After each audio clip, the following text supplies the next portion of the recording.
Hi, this video is for those of you who are struggling with stability in single leg stance. So if exercises like step ups and lunges or single leg Romanian deadlifts are really challenging, I mean, for me on my right side they are, then I want you to start by looking at your feet, okay? That means taking your shoes and socks off in the gym, and I want you to actually pull this back. I don't want you doing the movement that you're really struggling with or trying to put weight on that.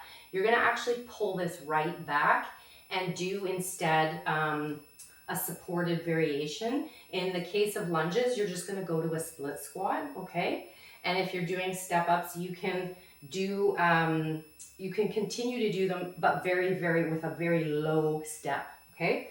So looking at that foot, look at the position of the toes. Are they all crunched together like they are in a crowded shoe? I want you to spread the toes and develop some toe splay, okay?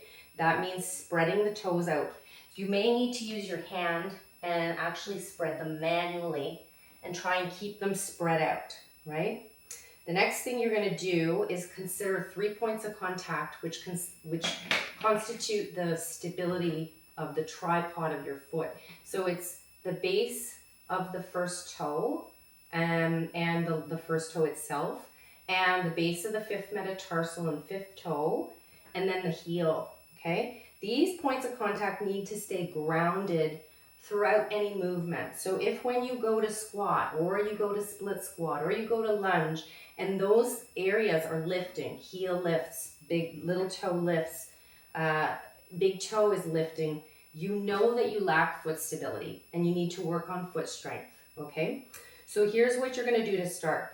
You're going to do toe exercises, and it's really irritating stuff, but what you're gonna do is lift the big toe while the other four stay down, and then alternate. Big toe down, four toes come up, and keep going back and forth. The key to doing this properly is not to claw the ground with the down toe. If the toe is down, it's all down. It's not just driving in with the tip of your toe. If the toe wants to claw into this position, you want to relax and try again. So you're just going to practice this toe exercise. Ideally 1 foot at a time, because they can be both very different. And you want to be able to focus your mental attention and energy on 1 foot at a time. So, and it actually can help to mimic what you're trying to do with your hands. See, I can't always get it. But with practice, this gets a lot better. Okay, that's exercise 1 for the foot. The second one is a short foot exercise. You're trying to activate the arch, the muscles of the arch, the intrinsic muscles of the feet, I should say. And they can be very weak from supportive footwear, okay?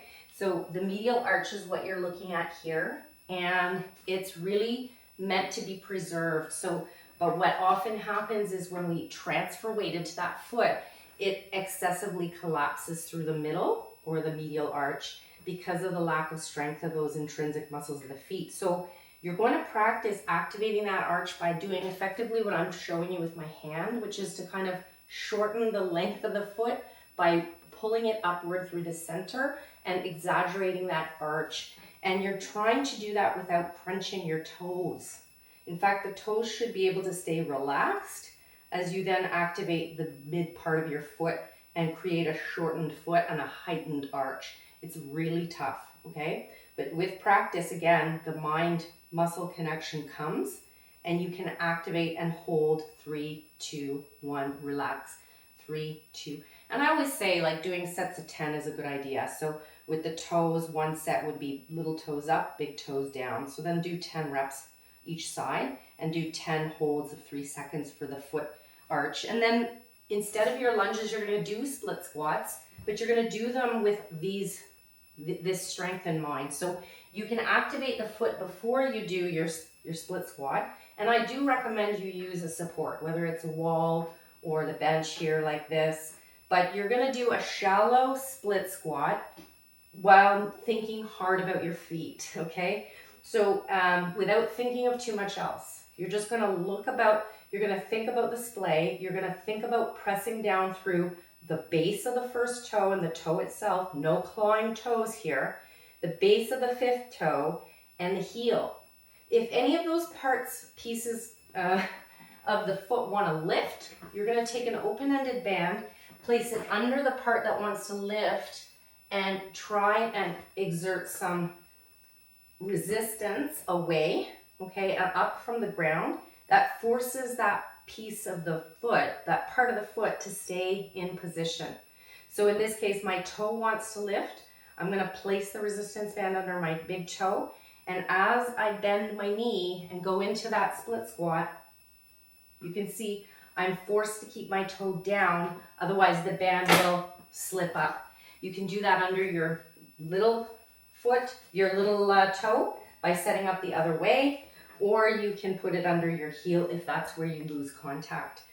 So you're going to work ground contact forces through the foot as a way to coach your foot in your split squats. This is what's going to be needed for probably months. And even if your program says lunge, you're going to split squat with good feet. Okay? It's tedious work, but you can do it. If you've got single leg deadlifts, my suggestion is do the same pre-activation.